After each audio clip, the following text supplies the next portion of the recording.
Bonjour à tous. Nous avons pu récemment voir une vidéo devenue virale sur les réseaux sociaux dans laquelle on voit Michel Zecler, producteur de musique, se faire interpeller de manière virulente, voire violente, par des fonctionnaires de police, des personnes dépositaires de l'autorité publique qui ont usé de moyens de défense disproportionnés à la gravité de l'atteinte. Ces images ont suscité de vives réactions. Quant à moi, j'ai décidé d'aller à la rencontre de personnes dépositaires de l'autorité publique, des autorités judiciaires et de juristes, afin de pouvoir aujourd'hui analyser cette situation avec vous sous deux angles différents. Le premier est le point de vue purement institutionnel, avec l'analyse judiciaire de personnes dépositaires de l'autorité publique, et le second, un point de vue de juriste, dénué de tout sentiment de corporatisme ou d'influence institutionnelle. Avant de vous partager leur analyse, je vous propose de revenir sur la chronologie des faits qui se seraient déroulés de manière objective. Le 21 novembre dernier, des fonctionnaires de police auraient vu un homme marcher dans la rue, une rue du 17e arrondissement de Paris, sans porter de masque. Face à cette situation contraire à la loi, ils ont décidé de se rapprocher de cette personne et c'est à ce moment-là qu'ils auraient senti une odeur de cannabis émaner de la dite personne. Ils auraient donc souhaité procéder à un contrôle d'identité et s'assurer que la personne n'était pas en possession de substances illicites. Michel Zecler aurait refusé d'obtempérer, préférant se retrancher dans son local, dans sa propriété privée, et les fonctionnaires de police l'auraient suivi. C'est à ce moment qu'il est un peu plus aisé pour nous de parler de ce qui s'est déroulé grâce à l'extraction des images de la vidéosurveillance de la caméra présente dans le local de Michel Zecler, mais également grâce aux images tournées par les voisins depuis leur balcon. On y voit donc à l'intérieur une interpellation virulente, violente, avec des étranglements, des coups de poing, des coups de genoux, des coups de matraque, portés pour la plupart au visage. On y voit des agents des forces de l'ordre incapables de maîtriser un individu seul et qui appellent des renforts. Ensuite, on voit une porte du local qui tente de s'ouvrir avec des jeunes qui, interpellés par les cris de Michel Zecler, essaient de venir pour voir ce qui se passe. Leur arrivée provoque la soustraction des fonctionnaires de police qui sortent du local et attendent l'arrivée des renforts. Une fois les renforts sur place, on voit qu'une grenade de désencerclement est projetée à l'intérieur du local, ce qui provoque l'émanation de gaz lacrymogènes à l'intérieur. Puis on voit des fonctionnaires de police pointer leur arme à feu sur Michel Zecler en lui intimant l'ordre de sortir du local. Michel Zecler, à ce moment-là, affirme n'être en possession que de son téléphone portable. Les fonctionnaires de police pénètrent une nouvelle fois à l'intérieur du local, extraient Michel Zecler de cette propriété et procèdent à son interpellation dans la rue de manière assez violente, comme en témoignent les images. Les policiers interpellent l'ensemble des personnes présentes sur les lieux et emmènent tout le monde au commissariat. Là-bas, l'ensemble des jeunes sera relâché, Michel Zecler placé en garde à vue. Les fonctionnaires de police rédigent un procès-verbal d'intervention dans lequel ils mentionnent le fait que Michel Zecler aurait été violent envers eux. Ce serait lui qui les aurait tirés à l'intérieur de son local et qu'il aurait tenté de subtiliser leur arme de service. L'extraction des images de la vidéosurveillance a permis de classer ces faits sans suite et de médiatiser l'affaire. Une enquête a donc été ouverte, le procureur de la République a fait des réquisitions, un juge d'instruction a été saisi, il a décidé d'ouvrir une information judiciaire, 4 policiers ont été mis en examen, 2 placés sous contrôle judiciaire et 2 ont été incarcérés. Voilà pour le rappel des faits. Je vais maintenant vous partager l'analyse judiciaire des personnes dépositaires de l'autorité publique que j'ai pu rencontrer.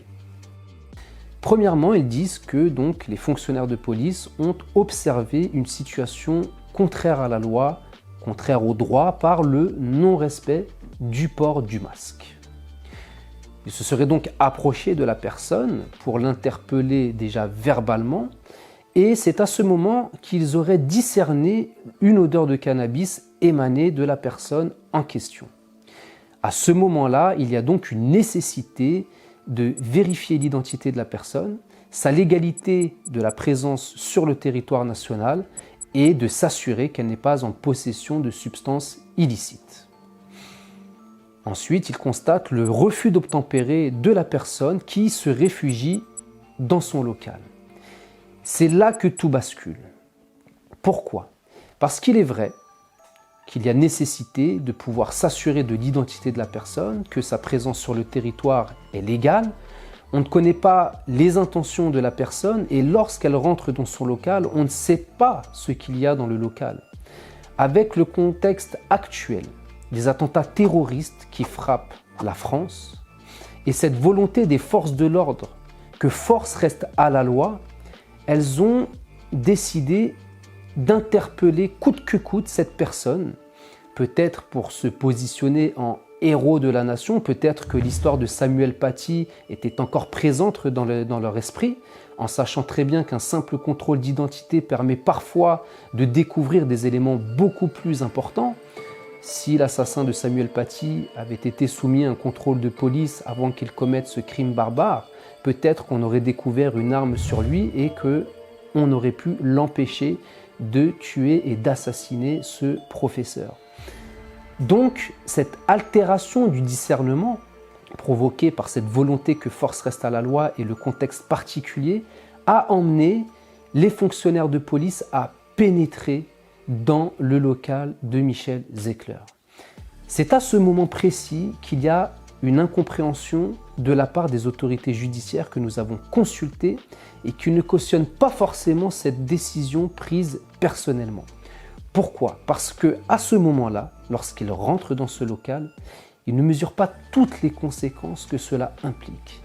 Ils mettent en danger leur vie, les fonctionnaires de police, parce qu'ils ne connaissent pas la personne. Ils ne savent pas quelles sont ses intentions, ils ne savent pas s'il est armé, ils ne savent pas s'il y a des armes présentes dans le local. Donc déjà là, il y a une mise en danger de leur propre vie. Les autorités judiciaires que nous avons consultées préconisent dans ce genre de situation de pouvoir rester à l'extérieur de cette propriété privée, ne pas s'exposer à un tel danger et de contacter la hiérarchie pour savoir quel protocole mettre en place et savoir quelles sont les mesures à prendre par la suite. Je vais prendre un exemple pour illustrer ce genre de situation. Lorsque un colis suspect est retrouvé, qu'il est abandonné, nous n'envoyons pas des fonctionnaires de police l'ouvrir au risque de leur vie. Ce qu'on fait, c'est qu'on délimite un périmètre de sécurité, qu'on sollicite l'intervention d'une unité spécialisée en déminage afin de sécuriser, de protéger l'intégrité physique de toutes les personnes qui se trouvent dans le rayon de l'action. En l'occurrence, dans cette situation, il aurait été préférable de rester à l'extérieur, d'alerter les autorités, de leur demander quoi faire, de délimiter un périmètre de sécurité et éventuellement de solliciter l'intervention d'une unité spécialisée comme le GIGN ou le RAID. La deuxième incompréhension réside bien évidemment dans les techniques et les moyens d'interpellation utilisés par les fonctionnaires de police. On y voit, comme on le disait tout à l'heure, des coups de poing, des coups de genou, des étranglements, des coups de matraque, une grenade de désencerclement projetée à l'intérieur d'un bâtiment, des armes à feu qui sont pointées vers un individu. À aucun moment, on ne voit l'utilisation d'un taser ou d'une bombe de défense lacrymogène qui aurait permis de déstabiliser suffisamment la personne à interpeller et de faciliter sa coercition. Donc on voit bien que là, il n'y a pas eu graduation dans les moyens de défense employés et que l'article 122-5 du Code pénal qui nous parle de la légitime défense n'a pas été respecté. De plus, on sait que la loi et la déontologie policière prévoient que les agents des forces de l'ordre doivent, lors de toute interpellation, veiller à préserver au maximum l'intégrité physique de l'agent interpellateur et du mis en cause, ce qui, encore une fois, n'est pas le cas dans cette situation. Donc, voilà pour l'analyse judiciaire des personnes dépositaires de l'autorité publique qui, on voit bien, est contrastée en deux avec, premièrement, une compréhension totale de la nécessité de vérifier l'identité de la personne et de voir si elle n'est pas en possession de substances illicites ou peut-être armé, mais l'incompréhension, voire même le désaccord sur la prise de décision personnelle qui a mis en danger un grand nombre de vies dans cette situation, plus une utilisation inappropriée des moyens de défense.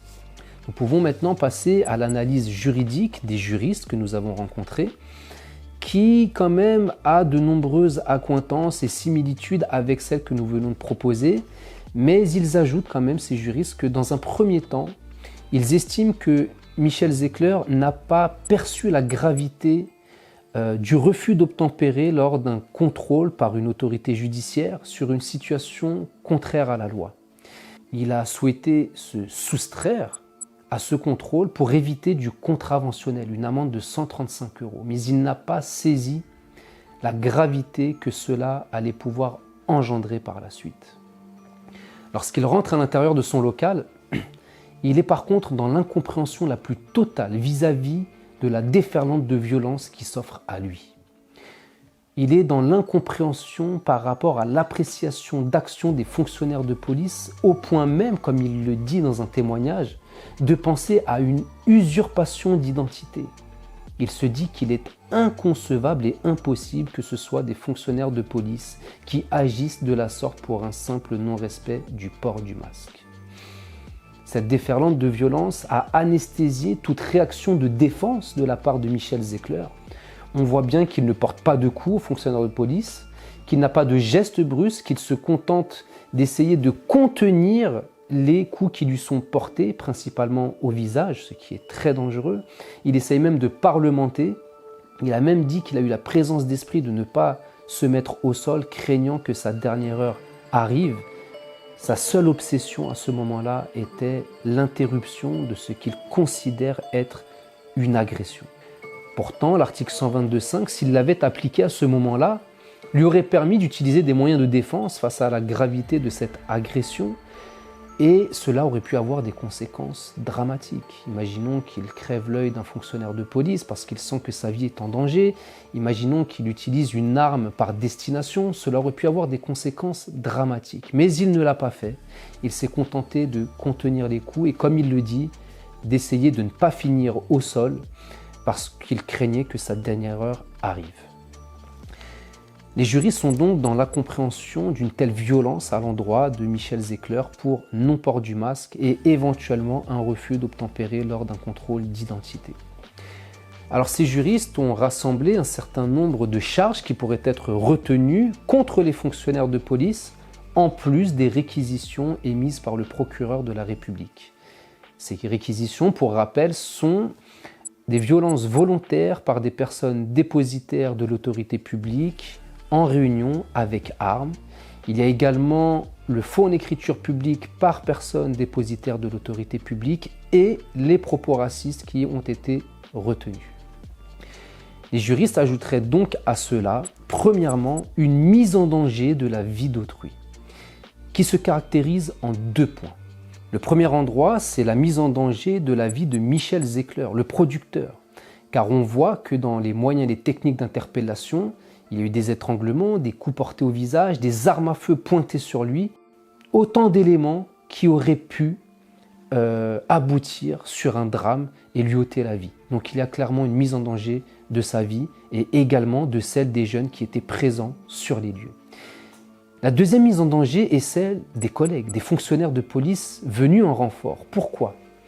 Parce que je ne pense pas que les fonctionnaires de police aient appelé du renfort pour un simple non-respect du port du masque.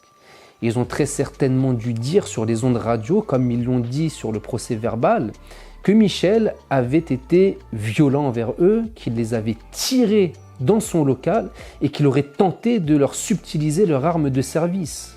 Donc à ce moment, lorsque les renforts arrivent, ils s'attendent à avoir affaire à un forcené.